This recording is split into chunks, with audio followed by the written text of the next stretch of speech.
کہ دستور کا آغاز ہے یوم جمہوریہ، قانون کی آواز ہے یوم جمہوریہ۔ یہ ملک ہمارا ہے اور جان سے پیارا ہے۔ اے ملک تیری خاطر مرنا بھی گوارا ہے۔ جو موضوع پر ڈائس پر تشریف لائے اور تقریر پیش کرے۔ بیچ میں راستہ خالی کروا دیں، آنے والے پیچھے آنے والے اچھا ایک منٹ ٹائم خالی کروا دیں۔ جگہ کہاں ہے یار؟ یہ تھوڑا چلتا ہے ادھر۔ بیچ میں جگہ نہیں ہو پائی ہے، نہیں ہوئی ہے، بچہ زیادہ ہے۔ جگہ بناتا قلم جب بھی اٹھایا ملک کو دیشان لکھائے، قلم جب بھی اٹھایا ملک کو دیشان لکھائے، ستم سے کل بھی ہم نے پیار کھائی نام لکھائے، ہمیں نفرت بھری نظروں سے ہر دم دیکھنے والوں، ہمارے دل میں جھانکو صرف ہندوستان لکھائے۔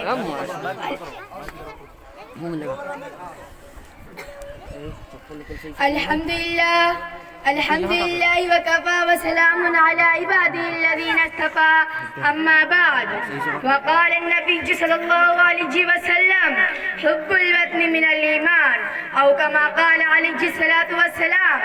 میرے گرامی کا سامعین اکرام اور کرسی لگانا چاہیے سامنے اعزام اور ملت غجور کے نوجوانوں، ہر سال کی طرح اس سال بھی ہم جمہوریہ منا رہے ہیں۔ ہندوستان ایک جمہوری ملک ہے۔ 15 اگست سن 1947 کو یہ ملک انگریزوں کی غلامی سے آزاد ہوا اور 26 جنوری سن 1950 کو نئے آئین کے نفاذ کے اسے جمہوری ملک قرار دے دیا گیا۔ اس وقت سے آج تک ہم 26 جنوری کو یوم جمہوریت کے طور پر مناتے ہیں۔ اس دن کی بھی ایک الگ تاریخ ہے۔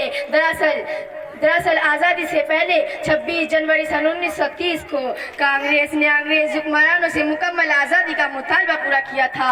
اس وقت یہ مطالبہ منظور نہیں کیا گیا، لیکن کانگریس کے رہنماؤں نے طے کیا کہ ہم یہ دن ہر سال یوم آزادی کے طور پر منائیں گے۔ چنانچہ حصول آزادی تک یہ دن یوم آزادی کے طور پر منایا جاتا رہا، یہاں تک کہ 15 اگست سن 1947 کو وہ آزادی حاصل ہو گئی جس کی ابتدا سن 1757 سے ہوئی تھی۔ میرے عزیز ساتھیوں، ابتدا میں آزادی کی حصول کی خواہش ایک چنگاری تھی جو سن 1757 کے آتے